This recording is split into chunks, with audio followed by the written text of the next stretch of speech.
Welcome to the Tech Egg. Don't get scrambled. Enjoy the video. You start now by checking your environment. Open a terminal and run xrandr to list displays and modes.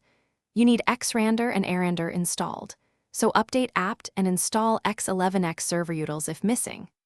Once done, identify the output name, for example HDMI1, and the desired mode such as 1920x1080 at 60 Hz. You do this because knowing the output name and mode is required for adding or selecting a new resolution in the next phase. You generate a model line with CVT 1920-1080-60 and copy the numeric string it returns. That tells the kernel the timings. Then you run xrandr new mode with the quoted name and the model line numbers. This creates the mode in your session. Next, add the mode to the specific output with xrandr add mode HDMI 1920x1080-60. 00, and activate it using xrandr output HDMI 1 mode 1920x1080-60.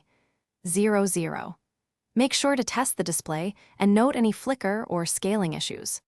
You now make the change persistent by adding xrandr commands to ~/ xprofile or create / etc /x11/zorg. Conf d/10 monitor. Conf with the mode and identifier sections so it loads at login. Once saved, reboot or re-login to confirm persistence.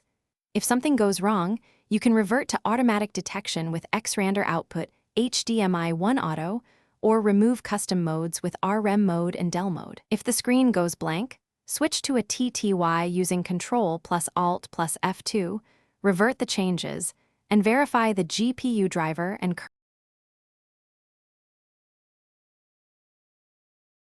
Thanks for watching. Consider subscribing if I helped unscramble your problems.